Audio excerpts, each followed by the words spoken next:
¿Ok? Vamos a comenzar entonces, ¿ok? Primeramente, antes de comenzar, quiero mostrarles algo.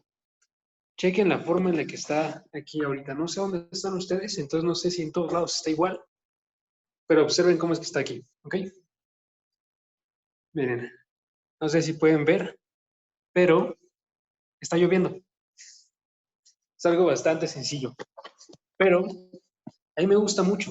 A mí me gusta mucho la lluvia. No sé si a alguien más le gusta aquí la lluvia, pero si pueden, si a alguien le gusta la lluvia, levanten la mano, porque les voy a dar otra razón por las cuales se puede amar la lluvia, ¿sí? Y creo que es algo más relevante que todo.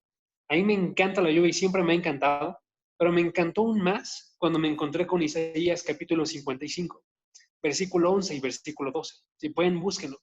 Isaías 55, versículo 11 y 12. ¿Cómo crees? Sí, sí, sí, hay varios que les gusta. Pero a ver, vale. Está aquí Isaías 55, versículo 11 y 12. Perdón, 10 y 11.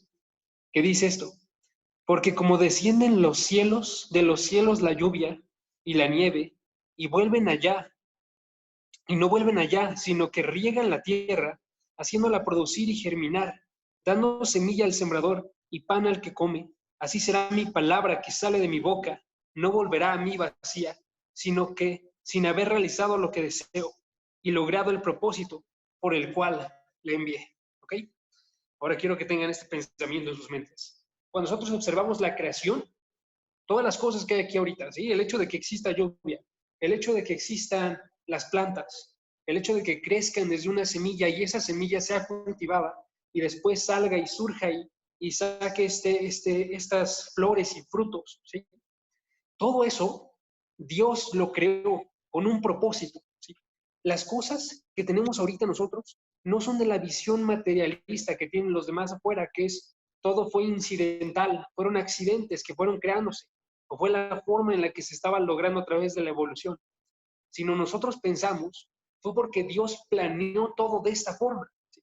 Y hay una razón entonces por la cual Dios hace que una semilla comience desde algo muy pequeño y sea plantada y después surja y tenga un fruto, o por la cual hace que llueva y caiga agua de los cielos para poder estar mostrando algo. En Isaías 55, versículo 10 y 11, nos dice que una de las razones, al menos una de las razones por las cuales Dios creó la lluvia, fue para mostrarnos verdades acerca de su palabra, mostrarnos que absolutamente nada de lo que hace Dios es incidental, sino que así como el agua, la lluvia desciende y no simplemente regresa al cielo, sino que primeramente va y genera un fruto, así es como es la palabra de Dios. Y de esa forma nosotros tenemos que pensar en esta idea. Cristianos, nosotros admiramos las cosas que Dios creó y las admiramos aún más cuando entendemos a través de la palabra el por qué. Dios da las razones por las cuales hizo esto. Y esa misma forma es la que nos va a hablar ahorita en nuestro tema, que es el nacimiento único de nuestro Señor.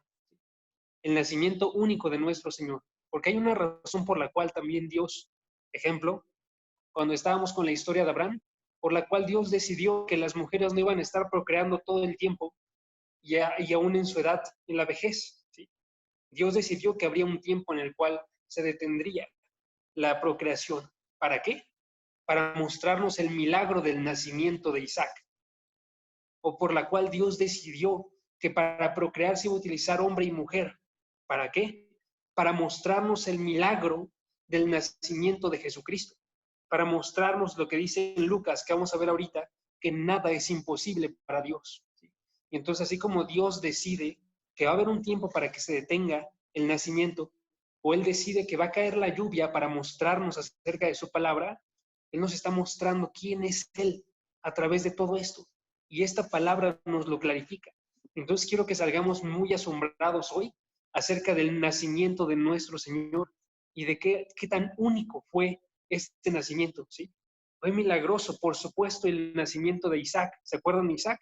Isaac es el hijo de Abraham y de Sara, que les digo, ellos estaban en la vejez. Ellos les fue prometido que iban a ser Isaac cuando ellos ya tenían 85 años y todavía tuvieron que esperar tiempo, ¿no? Pero aún así, no se acerca a lo maravilloso que es el nacimiento de Jesucristo. El nacimiento de Isaac era meramente una imagen pasada de lo que iba a suceder después, para que fuese expresado con mayor asombro el nacimiento de Jesucristo, ¿sí? Entonces quiero que hagamos eso en 3 puntos, ¿ok? Hoy vamos a ver la promesa del nacimiento, la promesa del nacimiento, 2, el evento del nacimiento, y 3, la explicación del nacimiento. Voy a repetirlos.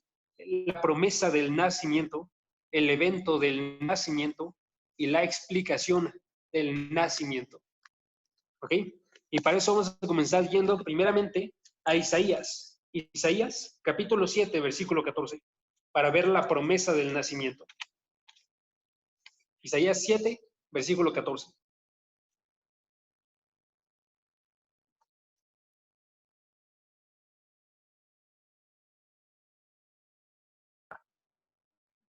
Isaías 7, versículo 14. Dice, por tanto, el Señor mismo les dará esta señal. Una virgen concebirá y dará a luz un hijo y le pondrá por nombre Emmanuel. ¿Ok? Ubicamos un buen ese versículo y es uno de los versículos más fantásticos, porque después Mateo nos aclara, este versículo está haciendo referencia primeramente al nacimiento de Jesucristo, que había sido prometido desde los tiempos de Isaías. Ahorita vamos a profundizar en eso, pero primeramente quiero que observemos nosotros el contexto dentro de este pasaje, ¿sí? Porque este pasaje se encuentra dentro de un mensaje que se le está realizando al rey Acaz, ¿ok? Al rey Acaz. ¿Cuál era este rey? Él era una persona que era un rey que no estaba confiando en Dios. Se le había ofrecido a él la oportunidad de ver una señal de parte de Dios. Sin embargo, no estaba ni siquiera pidiendo esto porque no estaba confiando en él. Sin embargo, cuando nos dice aquí Isaías, nos dice igualmente se va a mostrar una señal, pero va a ser una señal no para el rey acá, sino para la gente de Dios. ¿Sí? Chequen el versículo 14. Por tanto, el Señor mismo les dará esta señal. ¿Sí? Aquí no se nota de forma clara para nosotros, porque no vemos el contexto, pero está haciendo una referencia a una señal que es para la gente de Dios. ¿Sí? Entonces, cuando está diciendo esto, esa es una señal que se está realizando para el pueblo de Dios. Es una señal que tienen que observar varias personas y que va a ser una señal de gracia, porque lo que significa Emmanuel, aquí el versículo 14, el final, significa, por supuesto, Dios con nosotros, ¿no? Entonces, esta mujer, que podría ser interpretado de 2 formas, ¿ok? ¿Cuáles son las 2 formas? Que puede ser una mujer, primeramente, que se está haciendo referencia a María, ¿sí? Y segundo, que estaría haciendo referencia a una mujer dentro de este mismo contexto. O sea, una profecía que es de doble cumplimiento. Una profecía que se cumple ahorita en el tiempo del rey Acaz y que se cumple después de forma completa y plena en Jesucristo en el tiempo del primer siglo. ¿Sí? Entonces, esa es la primera versión. La otra forma de interpretarlo es que está haciendo solamente referencia a Jesucristo. ¿Sí? Cualquiera de las dos, muy honestamente, creo que puede sostenerse. Sin embargo, creo que podemos decir de cualquier forma que tenemos que ver siempre primeramente el hecho de que está haciendo referencia a Jesucristo. ¿Sí? Entonces podemos observar lo que nos está diciendo, qué es lo que va a suceder. Está haciendo referencia primeramente a una virgen, que se van a encontrar ustedes con el hecho de que no todas las personas quieren aceptar el hecho de que está haciendo referencia a una virgen. La palabra que tenemos aquí que está diciendo virgen es una palabra en hebreo que se escribe almat, como si fuera alma, pero con una H al final, ¿sí? Almat. Entonces, esta palabra está haciendo referencia dentro del Antiguo Testamento en varias secciones a mujeres que son jóvenes que no se han casado. Mujeres jóvenes que pueden casarse, ¿sí? Pero que todavía no están casadas y que, por tanto, por el contexto en el cual no se tienen relaciones hasta que tú estás en matrimonio, está haciendo referencia también entonces a alguien que es virgen. ¿Sí? Sin embargo, se nos clarifica también a partir de otros lugares que sí está haciendo referencia a una virgen. Ejemplo, en la traducción de este Antiguo Testamento al griego, porque el Antiguo Testamento fue escrito en hebreo, se escribe como una palabra que se dice, en un segundo, partenos, partenos, ¿sí? Partenos. Como se escucha, nada más pónganle una H entre la T y la E, partenos, ¿sí? Que está haciendo referencia siempre a una virgen. Y es la palabra que después se utiliza cuando está haciéndonos referencia a Mateo al hecho de que iban a ser de una virgen, ¿sí? Que está citando este mismo pasaje y está diciéndonos van a ser de una partenos, van a ser de una virgen, ¿sí? Nos está hablándonos a fuerzas de una persona que no está sexualmente activa, que no está casada y que por tanto no podría tener un bebé que estuviese naciendo de esa persona. ¿Por qué más pensamos esto? Les voy a dar otra razón. Porque las mujeres que tienen relaciones sexuales no se consideran una señal. O sea, aquí estaba diciendo Isaías que iban a tener una señal. Cuando está haciendo referencia a una señal es algo milagroso, algo que va a suceder, que va a destacar de las demás cosas. Y si estuviesen naciendo simplemente de una mujer que es joven, que tuviese relaciones sexuales, no tendría mucho sentido que fuese una señal, porque podría ser literalmente cualquier persona dentro de Israel. También, una tercera razón. Nosotros vemos entonces, cuando vemos esta idea de Emanuel, que nos está haciendo referencia a un gran niño, ¿sí? A un gran niño que no aparece en ninguna otra forma más que en Isaías 9, que vamos a observar después, que nos está haciendo referencia a un niño que está exaltado, ¿sí? Chequen Isaías 9, versículo 6. Isaías 9, versículo 6, que nos agranda esta idea. Dice Isaías 9, versículo 6. Y leo desde la Nueva Biblia de las Américas. Dice, porque un niño nos ha nacido, un niño nos ha nacido, un hijo nos ha sido dado, un hijo nos ha sido dado, y la soberanía reposará sobre sus hombros. O sea, el gobierno va a reposar sobre los hombros de este niño, ¿sí? Y se llamará, ¿cómo se llamará él? Aparte de Emmanuel, que es Dios con nosotros, su nombre será admirable consejero, Dios poderoso, Padre eterno, príncipe de paz. El aumento de su soberanía, versículo 7, y de la paz no tendrán fin sobre el trono de David y sobre su reino, para afianzarlo y para sostenerlo con el derecho y la justicia desde entonces y para siempre. El celo del Señor de los ejércitos hará esto. ¿Okay? Si checamos ese pasaje, nos está ampliando varias cosas. Nos está iluminando que cuando está diciendo Emmanuel en el versículo 14 que vimos hace rato, no solamente está haciendo referencia a un nombre que tendrá o que estará haciendo referencia a que Dios está con su pueblo, sino que Dios literalmente estará con su pueblo a través de este niño. Este niño será la forma en la cual Dios está con su pueblo. Porque nos dice entonces también el versículo 6, del 9:6 de Isaías, este niño, va a tener la soberanía, va a ser un rey, pero un rey que va a estar gobernando arriba de absolutamente todo, porque se va a llamar admirable consejero y Dios poderoso y Padre eterno y príncipe de paz. Y nos está haciendo referencia a esta idea, va a ser Dios mismo el que va a estar aquí. Y a la vez que va a ser Dios mismo, también nos dice el versículo 7, va a ser del trono de David. Nos está haciendo referencia a esta idea. Hay una humanidad en esta persona que está completa porque va a ser un descendiente de David, pero también hay una divinidad que está completa, que va a ser porque va a ser llamado Dios poderoso. ¿Sí? Él va a ser el Dios poderoso, pero va a estar con su pueblo. ¿Sí? Entonces esta idea es hermosa, está haciéndonos referencia entonces a la promesa de que van a ser Jesucristo como este Dios que está entrando a la carne, que es lo que estábamos observando la vez pasada. Y entonces me gustó mucho una cita que observé para resumir esta idea de la promesa, que está haciendo referencia a Isaías 9:6, el versículo que leímos primero, que diga segundo. Dice Isaías 9:6, chequen otra vez, lo repito. Isaías 9:6 dice, porque un niño nos ha nacido, un hijo nos ha sido dado. ¿Ok? Y ahora chequen la frase que encontré. Dice la frase, el énfasis aquí cae no en que el niño, no en lo que el niño hará cuando crezca, sino en su mero nacimiento. Él es nacido de un parentaje humano, o sea, de padres humanos. ¿Sí? Y él es dado de Dios. ¿Sí? O sea, está citando esta versión, está diciendo, hay un niño que es nacido, porque un niño nos ha sido nacido, ¿no? Nacido de padres humanos. Va a nacer. Pero no solamente es eso, porque dice el versículo en la siguiente parte, un hijo nos ha sido dado. Esta parte de dado está haciendo referencia va a ser entregado de parte de Dios. Y eso es extremadamente grande. Van a ser de hombres, pero va a ser entregado de Dios, ¿sí? Esa es la parte que quiero que veamos.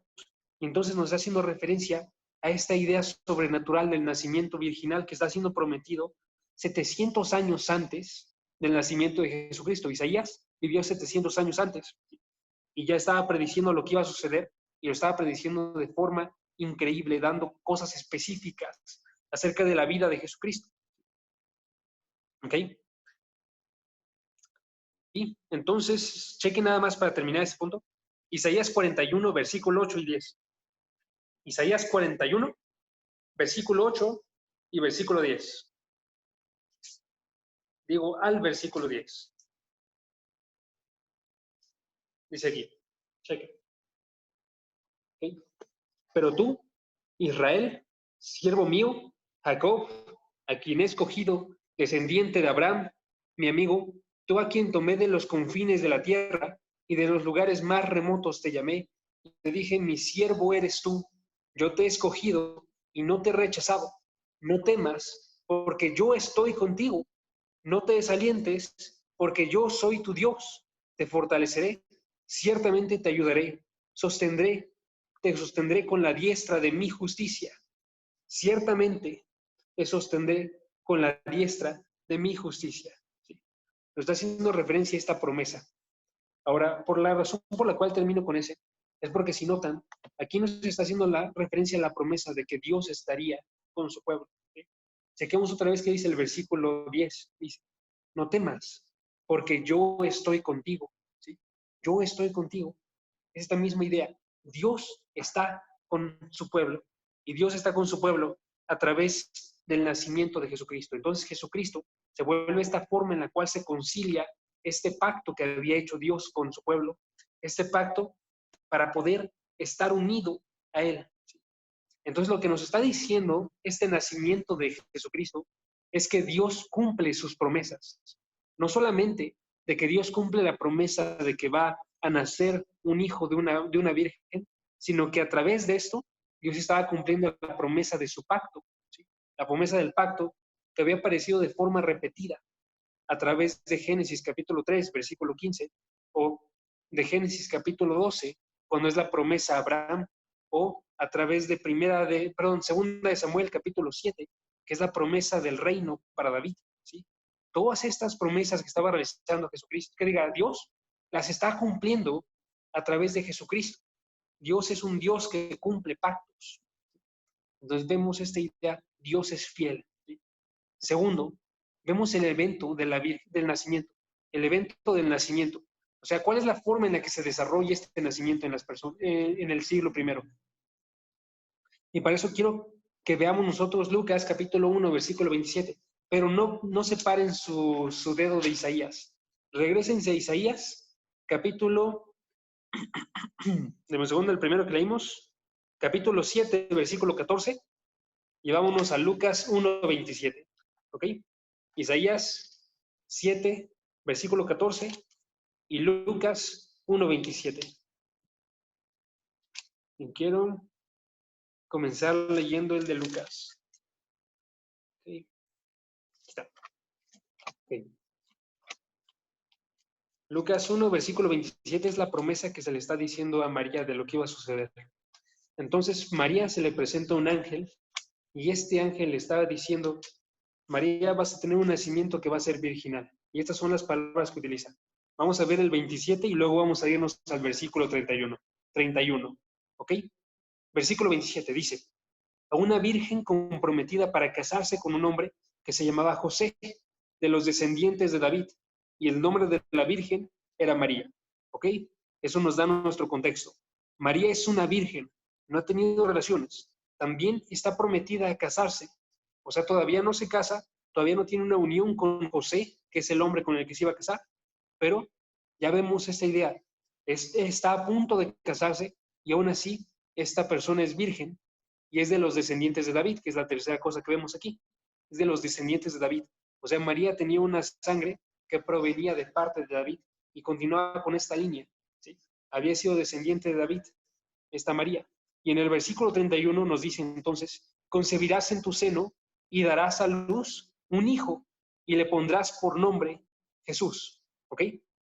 Ahora quiero que vean eso, porque este es un eco que está realizando Lucas de las palabras de Isaías, capítulo 7, versículo 14. ¿Sí? Aquí nos dice, concebirás, está hablándole a María, está diciendo específicamente a María. ¿Qué nos dice el versículo 14 de Isaías 7? Dice, el Señor mismo les dará una señal, una virgen concebirá. ¿Sí? Entonces le está diciendo en Lucas, tú concebirás. Aquí está diciendo, una virgen concebirá. Siguiente parte del versículo. Chequen, versículo 31 otra vez. Y darás a luz un hijo. Ahora Isaías 7, versículo 14. Dice, una virgen concebirá y dará a luz un hijo. Y regresamos a Lucas. Y le pondrás por nombre Jesús. Y regresamos a Isaías. Y le pondrán, un segundo, y le pondrá por nombre Emmanuel. ¿Sí? ¿Ven ese eco? Está haciendo un eco de las palabras que está diciéndonos aquí. Y en Mateo 1, versículo 22 y 23, está diciendo explícitamente, esto sucedió para que se cumpliese lo que fue escrito a través de Isaías, ¿sí? Que a través de una virgen iba a ser concebido un hijo y iba a ser llamado Emmanuel. Entonces está haciendo referencia a esto. Tenemos que ver esta grandeza porque les digo, todo lo que sucedió desde antes, así como la lluvia y la forma en la que está, nada es incidental. Todo ya lo tenía planeado Dios. Dios es alguien que es fiel y que está cumpliendo la forma en la que Él habló desde el principio y lo está cumpliendo de forma exacta. Tanto así que la Biblia se preocupa por estar repitiendo de forma exacta las palabras de Dios. Entonces vamos a observar cómo es que sucedió esto. Ahora sí, ¿cómo es que sucedió el evento? Y quiero que observemos nada más unas cuantas cosas, porque obviamente no vamos a repetir toda la historia y también porque ya sé que han escuchado muy bien la historia. Pero bueno, quiero que primeramente vean esta idea.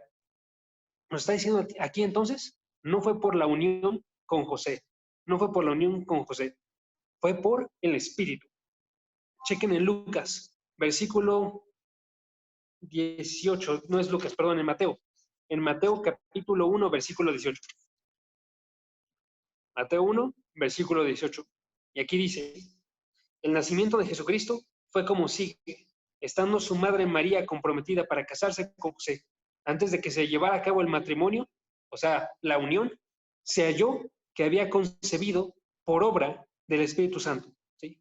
No fue por José, fue por obra del Espíritu Santo. ¿Sí? Ahora, cuando está haciendo referencia a esta parte de por obra, quiero que tengan un significado específico. Y eso es para poder estar yendo en contra de herejías y también para que nosotros entendamos bien qué está sucediendo. Cuando dice aquí por obra, está haciéndonos referencia a la palabra a que fue el causante de que sucediera. ¿Sí? Fue la obra causal, fue el causante. Entonces el Espíritu Santo no es que tuviese relaciones con María, el Espíritu Santo, sino que el Espíritu Santo es el que produce la obra, ¿sí? El que causa la obra, porque también no es como que el Espíritu Santo sea el Padre de Jesucristo, es más bien el hecho de que el Espíritu Santo es el medio y el poder por el cual sucede este nacimiento de Jesucristo, ¿sí? Entonces es el causante. Ahora, chequen también, denme un segundo, chequen también entonces la forma en la que nos habla, ya está. También la forma en la que nos habla acerca del nacimiento, la concepción, chequen. Se halló que había concebido por obra. Entonces ya dijimos, por obra se refiere a que fue la causa del Espíritu Santo. Sin embargo, cuando nos dice también concebido, concebido es la palabra normal para cuando estamos hablando acerca de generar un bebé. O sea, no fue que el Espíritu Santo simplemente dijese, ok, aquí tenemos su útero, vamos a meter dentro de su útero algo más, ¿sí? Vamos a implantar algo que es externo completamente y que yo lo estoy colocando dentro, que es Jesucristo. No está diciéndonos eso. Está diciéndonos, a pesar de que fue por una obra y por un poder que estaba viniendo de parte del Espíritu, aún así se utilizaron todos los medios que había dentro de este útero. De modo que la concepción fue como una concepción natural, como la de cualquier otra mamá, ¿sí? Solamente que no tenía el padre. La mamá dio absolutamente todo. dio los nutrientes, dio el óvulo, dio la forma en la que nosotros vemos esta concepción, ¿sí? De modo que fue una concepción ordinaria y no una implantación de parte del Espíritu, ¿sí? De modo que también nos dice, por ejemplo, Elizabeth, que le estaba diciendo a María en Lucas, otra vez regresamos a Lucas, Lucas capítulo 1, versículo 31, dice, vean la forma en la que habla esta Elizabeth acerca de María. Si recordamos, Elizabeth es la madre de Juan el Bautista. Y cuando llega María a ver a Elizabeth, lo que sucede es que aparece como esta idea de... Deme un segundo, creo que me equivoqué de pasaje. Deme dos. 42 era, perdón, 42, el versículo 42. ¿Ok? Aparece esta idea de cuando entra a la casa de Zacarías y de Elizabeth, sucede una acción del Espíritu Santo en la cual se llena tanto la criatura que se encuentra en el vientre de Elizabeth, dice el versículo 41, Elizabeth fue llena del Espíritu Santo y exclamó a gran voz, y también Elizabeth, ¿sí? Y entonces lo que exclama Elizabeth son palabras mismas que provienen de parte de Dios. Y entonces dice Elizabeth en el versículo 42, dice, exclamó a gran voz, bendita tú entre las mujeres y bendito el fruto de tu vientre. ¿Sí? ¿Qué nos dijo ahí? Es un fruto que está proviniendo de parte del vientre de María. ¿Sí? La humanidad de Jesucristo proviene del vientre de María. ¿Sí? O versículo 43, ¿por qué me ha acontecido esto a mí? Que la madre de mi Señor venga a mí. Nosotros tenemos que admitir a fuerzas. María sí fue la madre del Señor Jesucristo, de la parte humana del Señor de Jesucristo.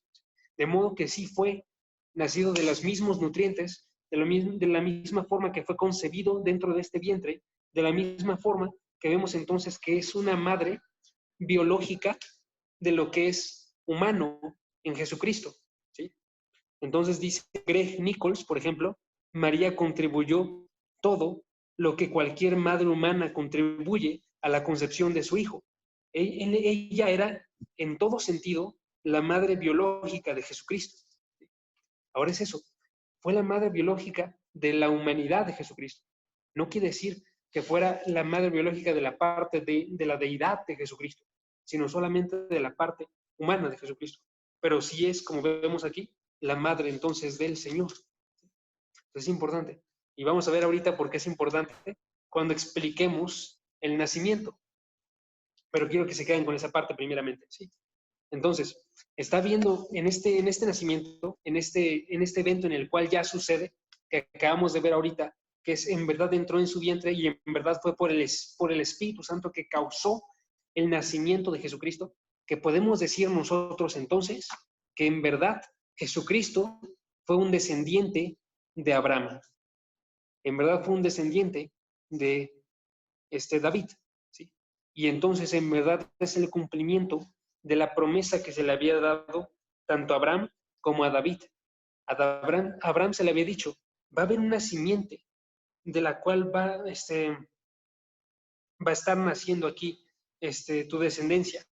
Y a David se le había dicho en Hechos, capítulo 2, versículo 30. Chequen Hechos 2:30. Está hablándonos acerca de lo que se le prometió a David. Hechos 2:30 dice, pero siendo profeta y sabiendo que Dios le había jurado sentar a uno de sus descendientes en su trono. ¿Sí? Esa fue la promesa. A David se le prometió, uno de tus descendientes se va a sentar en el trono. Y aquí nos está hablando Pedro y está diciendo, en verdad es esto lo que sucedió, que se sentó uno de los descendientes de David. Tenía que ser un descendiente según la carne, Romanos 1, versículo 3. Tenía que ser de la tribu de Judá, Hebreos 7, versículo 14. ¿Sí? Tenía que ser uno de la simiente de Abraham, Gálatas capítulo 3, versículo 16. ¿Sí? Tenía que ser un descendiente entonces que fuese según la carne, en todo sentido, descendiente de Abraham y descendiente de David. Y por tanto, tenía que ser un descendiente de María, porque como vimos, María era una descendiente de David. ¿Sí? Entonces vemos eso. Tenía que ser la simiente de Abraham, Gálatas 3:16. Tenía que ser de la tribu de Judá, Hebreos 7:14. y tendría que ser un descendiente de David según la carne. Romanos 1, versículo 3. Es Gálatas 3, versículo 16. ¿Sí? ¿Ok? Y esto entonces nos muestra cuál es el propósito de todo esto. Que veamos nosotros Lucas, capítulo 1:37 con nuestros propios ojos. ¿Sí? Lucas 1:37. Lo que sucede aquí, amigos, es que cuando sucede esto, esta promesa que le da el ángel a María, es que María se pone a dudar. Pero ella no se pone a dudar sin fe. Ella no dice, ok, yo no creo que va a suceder esto porque yo soy virgen, sino ella más bien pregunta, ¿cómo es que esto puede suceder? Y entonces el ángel le dice en el versículo 37, porque ninguna cosa será imposible para Dios. Esa es la idea. Ninguna cosa es imposible para Dios. Y esto, hermanos, nos habla acerca del nacimiento de Jesucristo y también nos habla, por la grandeza que ahorita vamos a ver en la explicación, nos habla de qué tan grande es la salvación que nosotros necesitamos. ¿Habías dicho Romanos 1 qué? 1:3. Gracias. Ese está haciendo referencia a que iba a ser descendiente de David según la carne. Entonces, Lucas 1:37, lo que acabo de leer, nada es imposible para Dios. Nos habla acerca de qué tan grande es el poder de Dios para hacer nacer de una virgen, por supuesto. ¿Sí? Hay muchísimos escépticos que dicen que no hay ningún nacimiento virginal y que aparte de eso también niegan todos los milagros de Jesucristo. Pero no se están dando cuenta que todo ese negar proviene de un rechazo a Dios mismo, no proviene de un rechazo meramente al nacimiento virginal, ni a los milagros, proviene de un rechazo que es primeramente a Dios. Y nosotros no tenemos que estar actuando de esa forma. Tenemos que ver esto como algo que es extremadamente grande y maravilloso. Y estar diciendo entonces de la misma forma, nada es imposible para Dios. Y entonces les decía, esto es tan grande porque no nos habla solamente del nacimiento virginal.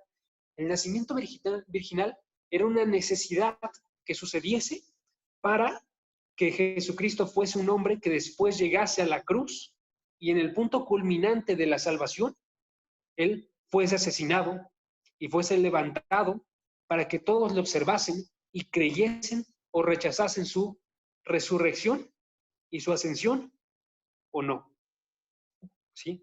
Y entonces todos estos milagros nos están apuntando a qué tan grande es la salvación en dos sentidos. ¿Sí? Dos sentidos. Primer sentido, porque nos dicen que solamente lo puede realizar sobrenaturalmente Dios. ¿Sí? Sobrenaturalmente Dios. ¿Sí? Tenía que suceder a fuerzas con este nacimiento virginal. Ahorita vamos a ver por qué. Porque y nos muestra el gran poder de Dios. Y tenía que suceder también con esa resurrección.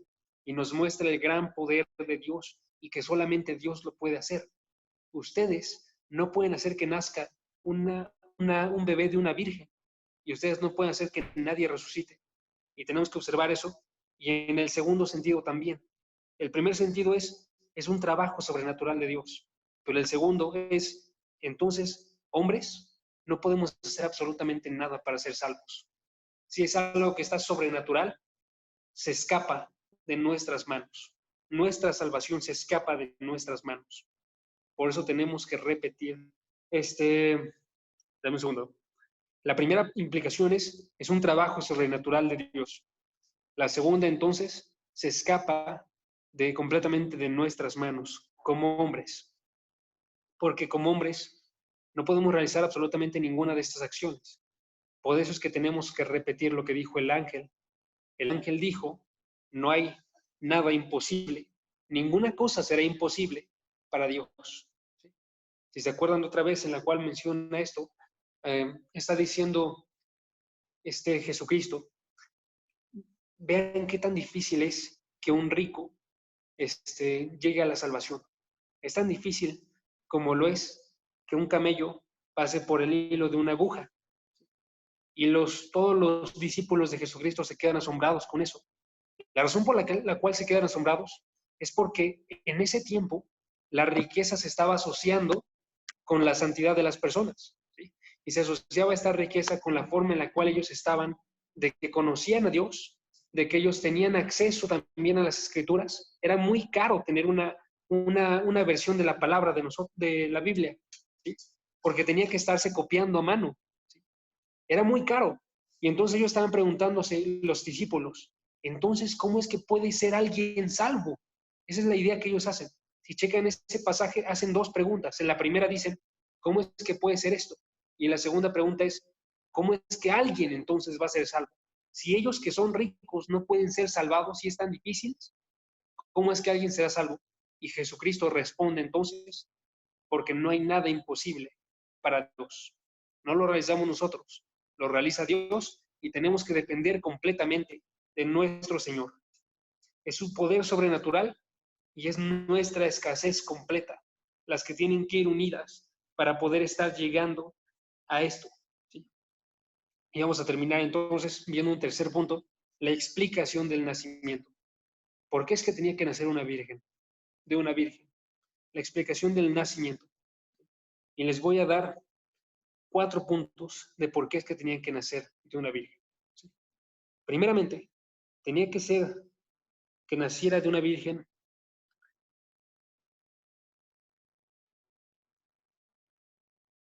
¿ok? Para mostrar el gran poder del Espíritu Santo. Para mostrar el gran poder del Espíritu Santo. Vamos otra vez a Lucas, capítulo 1, versículo 45. ¿Sí? 45.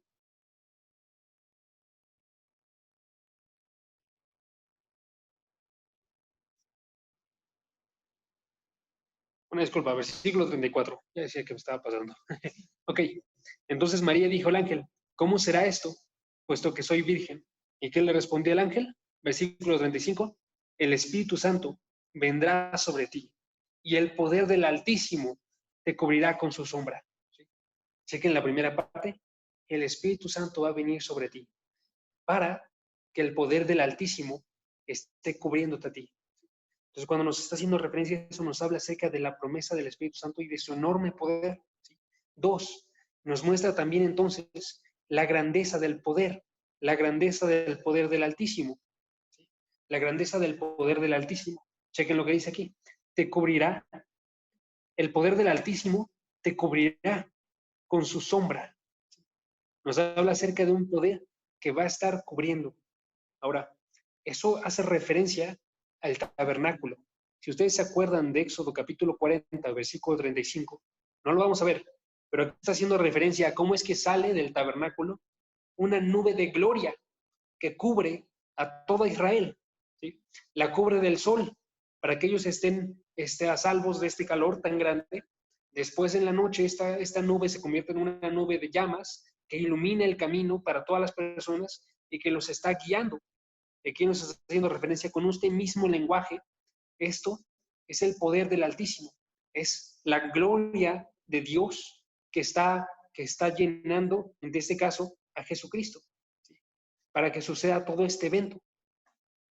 Y entonces lo que vemos ahí es que el infinito poder de Dios es el que estaba dentro de la humanidad de Jesucristo, de modo que era ambos completamente Dios y completamente hombre, ¿sí? Entonces dice, y esto es extremadamente grande porque les digo otra vez, esta idea, la nube era enorme, la nube era una nube que si tú te acercabas al tabernáculo y estabas en un mal sentido, te mataba. Pero esta nube de gloria está dentro de un niño pequeño que está en el vientre de una madre y que después nace y que para todos externamente se ve como cualquier persona, ¿sí? ¿Qué más nos dice esto? Nos habla de la promesa del Espíritu, el poder, la grandeza del poder, perdón. Y 3, nos habla también de que iba a estar separado del pecado o de su santidad, ¿sí? De su santidad, ¿sí? Cuando nos dice aquí entonces, chequen otra vez, versículo 35, dice, y el poder del Altísimo te cubrirá con su sombra. Por eso, el niño que nacerá será llamado Hijo de Dios, ¿sí? Cuando nos dice entonces esto, el Espíritu va a estar siendo el actuar, va a haber una grandeza y una gloria que va a estar aquí. Y por eso, este niño nacerá de una forma lo describe como nacerá como el Hijo de Dios. ¿Sí? Y esto nos implica su santidad. ¿Ok? ¿En qué sentido? En que nace de forma completamente santa, sin pecado. Y aparte de eso, que el hecho de que estuviese así era porque estaba apartado por Dios para propósito, para un propósito. ¿Sí? Estaba apartado por Dios para un propósito. O sea, fue preservado del pecado original y aparte de eso, tenía un propósito que iba a seguir, iba a cumplir. No era un mero hombre, sino que era Dios quien estaba cumpliendo su obra. ¿Sí? Y entonces tenemos ahí el cuarto punto. El Hijo de Dios. Era el Hijo de Dios. Era el Hijo de Dios. Entonces nos habla de su santidad y nos habla de que era el Hijo de Dios. O sea, no era cualquier hombre, sino que cuando nos hace referencia a este lenguaje de Hijo de Dios, nos habla de esta perfección completa en relación con su Padre. ¿Sí? Como una estampa que reproduce una imagen exacta del otro lado en el papel, cuando se imprime. ¿Sí? Y entonces tenemos el molde y tenemos la imagen y ambas son iguales. ¿Sí? De la misma forma, Dios y su Hijo son exactamente iguales. ¿Ok? Ahora, créanlo o no, todos estos 4 puntos son extremadamente grandes. Si tienen un espacio al lado de cada punto, vean esto. ¿Por qué es tan grande? La promesa del Espíritu. ¿Por qué es tan grande? Porque entonces aquí vemos la inauguración de la nueva creación por el Espíritu. Vemos que se está generando una creación que es santa, sin pecado, ¿sí? Una creación que es un hijo de Dios, es alguien que está completamente limpio de todo. En el segundo punto que les dije, vemos el poder, que dije, el poder del Altísimo, o la grandeza del poder. Vemos entonces que este poder tan grande está habitando con hombres. Esa es la implicación. Este poder tan grande está habitando con hombres. En la parte 3 vemos su santidad y que era sin pecado. Y entonces vemos que aquel que es sin pecado es el que cumple la voluntad de Dios. Y podemos confiar en todos nosotros. Si no tenía pecado, Él cumple la voluntad de Dios, porque es un verdadero hijo de Dios. Y en lo 4, que era el Hijo de Dios, vemos entonces que el Señor de los cielos y de la tierra, ese Señor de los cielos y la tierra, es el que habitaba en carne. ¿Sí? Son todas estas ideas. Y todo esto entonces nos señala que en verdad Jesucristo es el rey que había sido prometido y en verdad es el que era de la línea de David, que iba a establecer el reino eterno de Dios. ¿Sí? No fue creado solamente como algunos piensan, sino que Él fue concebido por la obra del Espíritu Santo, verdaderamente humano y verdaderamente Dios. Y entonces se ilustra tanto su deidad como su humanidad. ¿Sí? Es eso. Y esta creencia, aunque parece muy sencilla, es una creencia que es extremadamente hermosa. ¿Sí? Dentro de toda la historia de la iglesia ha sido creída esto y ha sido visto como algo extremadamente esencial. ¿Sí? Ha sido confesado por padres de la iglesia como Ignacio, como Justín Martiro, como Ireneo. Ha sido confesado en el credo de los apóstoles, ha sido confesado en el credo de Nicea y en todas las confesiones reformadas. ¿Sí? Porque nos ayuda este tipo de creencia, que esta creencia nos ayuda a nosotros a someter nuestras mentes y nuestros corazones a Dios. ¿Sí? Y independiente de qué tan difícil sea de aceptarlo, que tomemos nosotros como ejemplo a María y a José, que a pesar de que tenían un escándalo entre manos ellos, nunca rechazaron el hecho de que Jesucristo era el Hijo de Dios y no de José. ¿Sí? A pesar de que tenían ese escándalo, creyeron en la palabra de Dios. ¿Sí? Y ellos se sometieron a su voluntad y estuvieron entregando sus cuerpos para Dios. Entonces vemos nosotros que Dios es confiable, que Dios puede ser extremadamente confiado. Nos muestra la fidelidad de Dios, nos muestra su infinito poder y nos muestra nuestra infinita necesidad. ¿Sí? Dios está cumpliendo absolutamente todo de forma única y tenemos que estarlo confesando nosotros también delante de los demás. Aún de los escépticos, nosotros decir, Jesucristo nació de hombres, nació de una mujer, y nació de parte de Dios.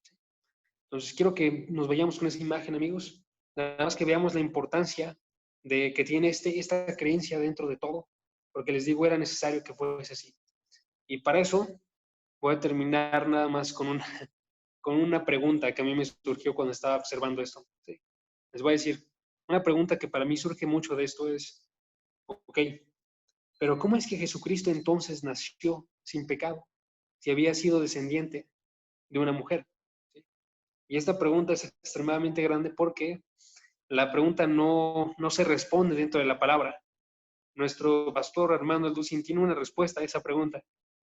Sin embargo, para mí, aunque sea, no es la respuesta final, no por el hecho de que no sea una buena respuesta, sino por el hecho de que no le está diciendo explícitamente la palabra. Para mí la respuesta final, o sea, la respuesta más alta, es el hecho de Dios nos dice, fue por obra del Espíritu, fue la gloria de Dios la que habitó aquí, que es lo que les expuse ahorita. Nos habla entonces de, estaba habitando esta humanidad completa con todo esto.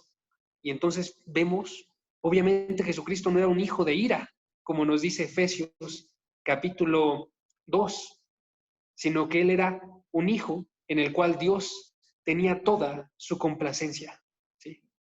Él es mi hijo amado en quien tengo toda complacencia, en quien me gozo. No es un hijo de ira, él no era un hijo de desobediencia, como nos dice también Efesios 2, sino él era un hijo que estaba actuando de forma obediente a Dios en absolutamente todo. ¿Sí? Lo que vemos ahí entonces es la grandeza del poder de Dios para poder estar generando una humanidad, en este caso, no la parte divina, porque esa ya estaba hecha, pero la parte humana, que estuviese limpia de pecado, que estuviese obedeciendo a Dios, que estuviese sin ir adelante de Él, ¿sí? Aún cuando era un hijo de una persona que sí había tenido pecado. Y de la misma forma nosotros, que somos personas que nacen de madres y padres que son corruptibles, cuando son alcanzados por Dios, Dios genera una obediencia, Dios quita su ira y Dios coloca un espíritu para que nosotros le sigamos y le sigamos como verdaderos hijos de Dios, ¿sí? En unión con Jesucristo. Entonces, teniendo eso en mente, Meni, ¿nos ayudas a orar, porfa? Para depender de Dios. Meni. Si no, Cris, ¿crees que puedas ayudar, por favor? ¿Quieres que ore? Vas, Jazz. Sí, dale, por favor. Porque creo que ninguno te escuchó. Sí, igual y no tenía No, bien sí, el micrófono. pero bueno, estoy bien. Señor vas. Jesús, te doy gracias por este estudio, Padre. Te damos gracias por estar aquí y que esta palabra no llegue vacía, Señor, a nuestros corazones, que nos llene, que nos confronte y nos haga sentir que somos amados por ti, Padre. Te pedimos por todos los que estamos aquí, por todas las familias que representamos. Te pedimos también por los pastores, Padre, y te pedimos esto en el nombre de Jesús. Amén. Amén. Gracias, Jazz.